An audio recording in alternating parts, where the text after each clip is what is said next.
আসসালামু আলাইকুম দর্শক, অন্তর্বর্তী সরকারের ক্ষমতাকে দীর্ঘস্থায়ী করতে সরকারের কাছে গুচ্ছ গুচ্ছ পরিকল্পনা রয়েছে।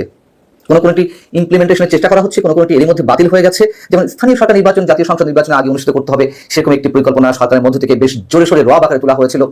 সেটি আপাতত ফিকে হয়ে এসেছে, তবে চলমান একটি প্রক্রিয়া তো রয়েছে। সংস্কারের মূল্য আমাদের সামনে ঝুলিয়ে রাখা হয়েছে, সেটি চলমান। এবং এর পাশাপাশি আরো নানান ধরনের পরিকল্পনা এর মধ্যে আমরা দেখতে পাচ্ছি। এবং বিভিন্ন রাজনৈতিক দলের নেতা থেকে শুরু করে সরকারের অনুগত যে কিংস পার্টিগুলো রয়েছে, তাদের পক্ষ থেকে শুরু করে দেশের বাইরে যে কথিত ইনফ্লুয়েন্সাররা রয়েছেন, তাদের মুখ থেকেও দাবি করা হচ্ছে নির্বাচনে কি দরকার, নির্বাচন ছাড়া তো এর আগে অনেকে ক্ষমতায় ছিল, সমস্যা কি? তো ডক্টর মোহাম্মদ ইউনূসকে 3 বছর বা 5 বছর ক্ষমতায় থাকতে হবে। তারই অংশ হিসেবে আমরা একটি অভিনব কর্মসূচি দেখলাম। আপনারা নিশ্চয়ই কেউ কেউ এর মধ্যে এই কর্মসূচির কথা জেনেছেন, March for Yunus. March for Yunus নামে একটি কর্মসূচি এর মধ্যে পালিত হয়েছে, অর্থাৎ সেখান থেকে দাবি করা হচ্ছে ডক্টর মোহাম্মদ ইউনূসের জন্য আমরা মার্চ করছি, ডক্টর মোহাম্মদ ইউনূসকে 3 বছর বা 5 বছর ক্ষমতায় থাকতে হবে। এবং এই কর্মসূচিটি শুরু হয়েছে নারায়ণগঞ্জ থেকে। সেখানে লোক হয়েছিল কতজন জানেন? কত লাখ? মাত্র 15 জন। এতে অবাক হওয়ার কিছু নেই। এগুলো সব ম্যাটিকুলাস ডিজাইনের অংশ। এই 15 জন থেকে আস্তে আস্তে বিভিন্ন জেলায় ছড়িয়ে দেওয়া হবে, শত শত মানুষকে কর্মসূচিতে আনা হবে, হাজার হাজার মানুষকে কর্মসূচিতে জয়েন করানো হবে, ভাড়ায় লোক আনা হবে। ডক্টর মোহাম্মদ ইউনূসের তো টাকার অভাব নেই। এবং সরকারের কোষাগার তো রয়েছেই। এর আগে তো আমরা দেখেছি যে সরকারি কোষাগারগুলো কিভাবে ব্যবহার করা হয় দলীয় স্বার্থে, যারা ক্ষমতায় থাকে। এখন লোক 15 জন হলেও কোনো গণমাধ্যমকেও যে আবার কিভাবে করায়ত্ত করা হয়েছে, নিজেদের অনুগত করে ফেলা হয়েছে, তাও আমরা বেশ বুঝতে পারছি। যেখানে লোক হয়েছে মাত্র 15 জন, অথচ কোনো পত্রিকার শিরোনাম কি দেখবেন?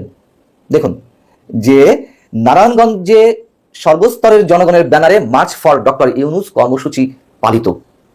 সর্বস্তরের জনগণ, মানুষ কিন্তু হয়েছেন 15 জন। তো সেই কর্মসূচিতে বক্তারা কি বলছেন, যা বললাম এর আগে একটু সামারি আপ করলাম, সেটা কিন্তু আরেকটু ভালো করে বলি আপনাদের সামনে, যে সংস্কারের আগে নির্বাচন না দেওয়া এবং ডক্টর মোহাম্মদ ইউনূসের নেতৃত্বাধীন বর্তমান অন্তর্বর্তীকালীন সরকারের মেয়াদ কমপক্ষে 3 বছর করতে হবে। এর উপরে 5 বছর 10 বছর এগুলো হয়তো কোনো সমস্যাও নেই, তেমনটাই বলা হচ্ছে এখানে। এখানে বলা হচ্ছে যে সাধারণ মানুষ ডক্টর ইউনূসকে নিয়ে আশা দেখছেন। আমরা চাই আগে দেশের সংস্কার হোক, তারপর নির্বাচন। আগে বিদেশি বিনিয়োগ খুব একটা আসতো না, এখন নাকি বিদেশি বিনিয়োগে বাংলাদেশ ভেসে যাচ্ছে। তারা বলছেন যে বিদেশি বিনিয়োগ আনার জন্য প্রধান উপদেষ্টা দিন রাত কাজ করছেন। সামনে আমাদের দেশে কর্মসংস্থান বাড়বে, বেকারত্ব হ্রাস পাবে। আমাদের স্বপ্ন ছিল উন্নত দেশের মতো যেন আমরা তাল মিলিয়ে চলতে পারি, আমাদের দেশ নিয়ে যাতে আমরা গর্ব করতে পারি। মানুষ সবাই ভাবছে, মানুষ চিন্তা করছে আমাদের দেশ ইউরোপ আমেরিকাকে ছাড়িয়ে যাবে। বুঝুন, বেকারত্ব হ্রাস পাবে, কর্মসংস্থান বাড়বে। খোঁজ নিয়ে দেখুন, পরিসংখ্যান নিয়ে দেখুন। 2024-এর 5 আগস্টের আগে কর্মসংস্থান অবস্থা কি ছিল, সেটি কতটা নেমে এসেছে।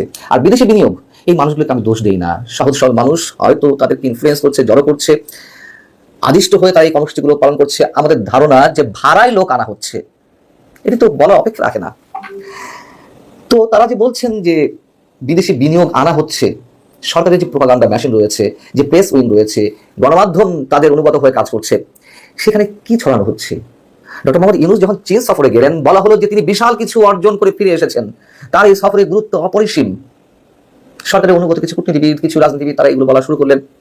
এবং বলা হলো যে তারা পাগল বাংলাদেশে বিনিয়োগ করার জন্য। চীনা বিনিয়োগকারীরা, দেশ মানে সরকারি বেসরকারি বিনিয়োগকারীরা, ব্যবসায়ীরা, তারা প্রতিশ্রুতি দিয়েছেন $2.1 বিলিয়ন বাংলাদেশে বিনিয়োগ করার জন্য প্রতিশ্রুতি দিয়েছেন। এই বিষয়ে আমি আগেও কথা বলেছি যে প্রতিশ্রুতি আর কি অপেক্ষা থাকতো।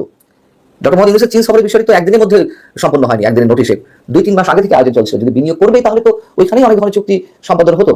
প্রতিশ্রুতি বলার দরকার, তাই বলেছে। কিছু কথা আদায় তো না, কিছু আহ্বান জানিয়েছিলেন যে কিছু বলো, তোমরা আমাদেরকে আশার বাণী শোনাও। এই আশার বাণী একসাথে করে $2.1 বিলিয়ন প্রতিশ্রুতি বিনিয়োগের। এখন মানুষ এগুলো বিশ্বাস করছে। আমি নিজে কথা বলেছি, একাধিক জেলায় এর মধ্যে আমার যাওয়া পড়েছে।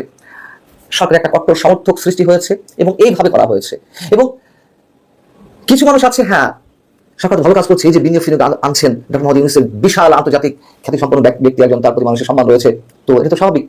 কিন্তু এই মানুষগুলো বোঝেন না, জানেন না যে কথার মার কাছে কি রয়েছে। এই যে বিনিয়োগ সম্মেলনটি হলো, বিনিয়োগ সম্মেলনের পরে বিডার যিনি নির্বাহী চেয়ারম্যান চৌধুরী আশিক মাহমুদ, যাকে নিয়ে এখন অনেক কথাবার্তা হচ্ছে, তিনিও সংবাদ সম্মেলন করে জানালেন যে এই বিনিয়োগ সম্মেলনের মাধ্যমে 3100 কোটি টাকা বিনিয়োগের প্রতিশ্রুতি পাওয়া গেছে। 3100 কোটি টাকা, চিন্তা করতে পারেন।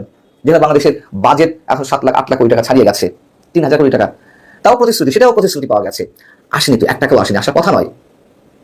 যতক্ষণ না পর্যন্ত একটা স্থিতিশীল সরকার, একটা নির্বাচিত সরকার না আসবে, বিনিয়োগকারীদের তো খেয়ে দিয়ে কাজ নেই। যেরকম একটা অস্থির অবস্থায় এবং অনিশ্চিত পরিবেশে তারা বিনিয়োগ করবেন, সেগুলো মানুষকে খাওয়ানো হচ্ছে।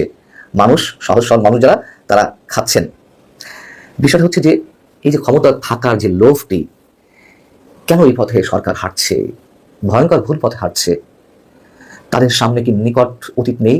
ডক্টর মোহাম্মদ ইউনূস যে প্রক্রিয়ায় ক্ষমতায় এসেছেন, তাকেও যে সেই একই প্রক্রিয়ায় বিদায় হতে পারে যদি এই ধরনের ভয়ঙ্কর একটা অবৈধ চিন্তা তার মাথায় থেকে থাকে, অথবা সরকারের উপদেষ্টাদের মাথায় থেকে থাকে।